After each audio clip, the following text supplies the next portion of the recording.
The purpose of Business Debtors Anonymous is to focus on DA issues as they relate to owning a business and to support the vision of being self-employed. In order to keep the focus on our program, we ask that you not read from or mention outside literature in your share. Our speaker, David, has come to share his experience, strength, and hope with us in the specific area of the BDA Toolkit and the 12 Steps of DA. Welcome, David.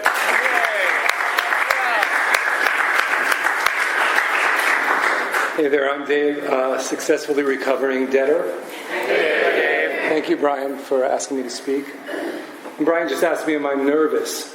And I said, no, I'm not, which is strange because when I started, I was nothing but nerves. Because I thought when I got up here, nothing would come out. Because I just didn't believe in myself. I probably didn't know who I was. I'm still in the process. But what I am, as I listened to everybody saying their name, was emotional. Emotional. And I was sitting here and I was thinking, where is Josie? Oh, there she is. And then Deborah, who I saw the other day, who's helped save my life. Right? And then, him and you and it's like, I feel like Dorothy in The Wizard of Oz. It's you, and it's you, and it's you. Because these are all, what this is like, all of you, if you all linked arms and I went way up there and fell, you'd be my trampoline. You'd be what I'd fall into. And that's what this program has been for me. So newcomers, this is a very big opportunity. I am so grateful for this program.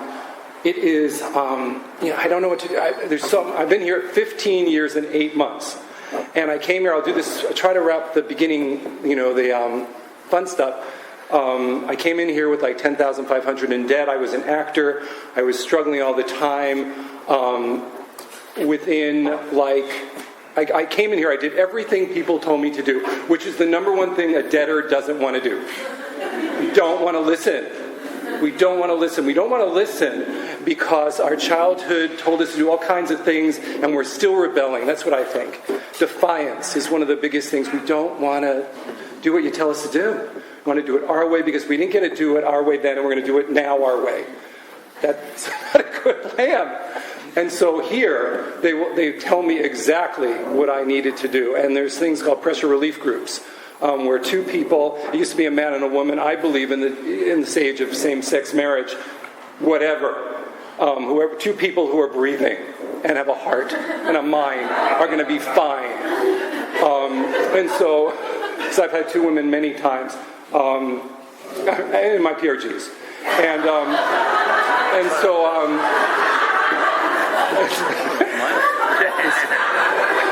I've learned to be clear here. And so I did that. I did my numbers. It was something I was terrified to do. I had a PR pressure relief group where this guy literally said he'd come to my house and set up my Quicken for me because it was amazing. Because otherwise, I don't know if I'd have it set up yet. He did it for me. It was all set up. I still use those categories, everything. He did that because he's an angel from God, just like you. And I'm just everywhere I look around. There's people I know so personally who have helped me so much. It's really very touching. I'm really grateful. So I do all those things. And go to meetings. That's the biggest thing here. People call me all the time. And this happens all the time. And they say, the program's not working for me. I'm having trouble. And I say, how many meetings do you go to a week?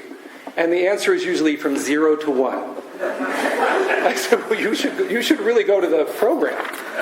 And that's really the number one thing. We don't want to come here because we don't want to be told. And also it's very hard to ask for support. Because the support that comes here is going to come with stipulations.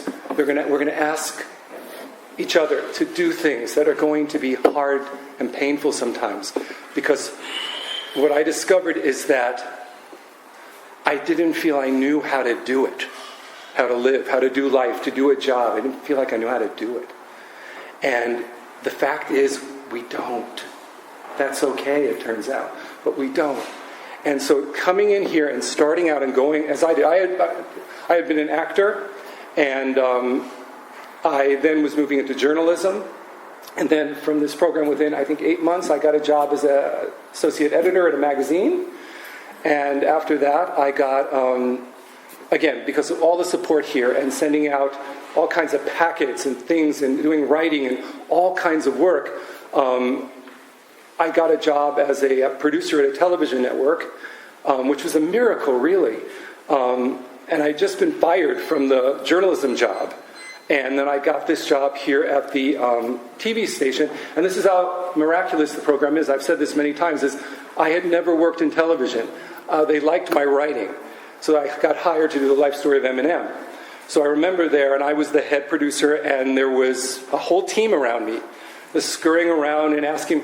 And I literally looked at all of them around my desk, and I said, so what is it that you do? Because I really didn't know. And they're like, oh, I get pictures, I get footage, I do this. I'm like, well, we're going to need all of it. That's fantastic. So I learned on the job. What I also learned on the job is that I showed up at the workplace at like 40 or something. I'd never really been in a work environment, a corporate work environment before, and I was surprised. Creatively, aces. Nobody had a complaint about my creativity. That's really what made me and let me stay there for 3 years. However, I had no idea of the politics. I had no idea of difficult personalities, so I had to go to Al-Anon every single day, literally, and make phone calls from conference rooms at that TV network and closing doors and, just to stay afloat. Because this is what happens here for me, is that when I get into the workplace, this is where my abilities and my it's a mixture of who I am and what I can give to you and what am I here for. And God has put us all on the planet, I believe, this is only my beliefs, to deliver gifts that He has uniquely implanted in each body. So, for those gifts to get out, past the pain and wounds of childhood, and all of the character defects, and all of the mishigash that comes up around those gifts, it's this process here, these steps are about stripping away all of those things, and it is so painful. We built them up as armor for a reason. I was protecting my heart, for God's sake. And now you're asking me to take them off, one by one, layer by layer? Ugh! And God is going to give me in this journey, since I've signed on, every obstacle, every challenge, in order to move forward. And it'll only give me as much as I can handle. Apparently thinks I can handle a lot. And so I have continually had to learn this. Now, in the process, within 7 years, very slowly, I paid off the debt. So I've not had debt in, what was that, like 9 years or something? I have a beautiful home in the hills, which someone said I mention way too often. And I just went to Spain, which I love talking about. So I have a very abundant life. I have a job right now, and it's interesting that Brian would ask me to speak this weekend, because I've been sort of coasting for a while, and I've been doing pretty well, and then this last 2 weeks have been hellish.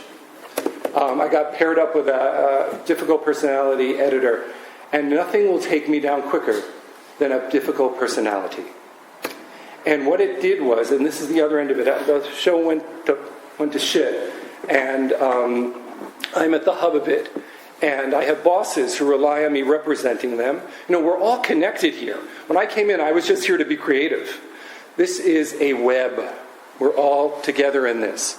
And I love my boss, and the fact that I made her look slightly not great, because this work didn't get done the correct way, and I didn't know how to handle him. What it did was show up my deficiencies. And this is the difference that's happened. In the old days, it would be about this person being a problem. I go to Al-Anon and I'm going to attach with love. I'm going to attach with love. And we all know how great that works. And what more effective is what's my part? What can I do about it? That is effective. And I went into my boss the other day and said, I really apologize for the mistakes. I corrected all of them, like on steroids. That's the other thing about this program. I will show up on steroids. I can do that. And she said, well, come in, we need to talk, which is immediately for a debtor. It's like, oh, come in here. You're being expelled from humanity. There's no more earning for you, and so get ready for the fallout.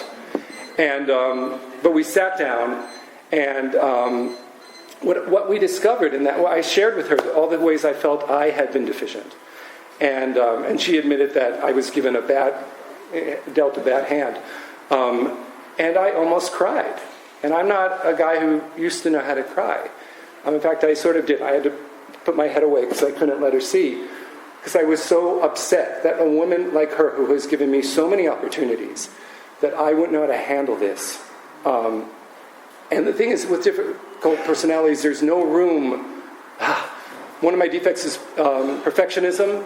There really is no room for too much imperfections at that moment. You got to get there. You got to do it.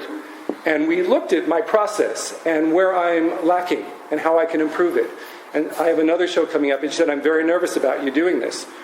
And again, I almost cried to think that I've got her nervous. And I said, you have my word. I can't change how you're feeling, but you have my word that I will show up. Because of the steps. It's always classy to mention the steps at a 12-step speed. Because of all the defects that I'm able to accept and know, is it comfortable to live with them and own them? No. But I do. I have to. So I'm uncomfortable right now. I like it when I'm in a Pollyanna state, which happens a lot. This is an uncomfortable thing because now I have to be on 100%, and with every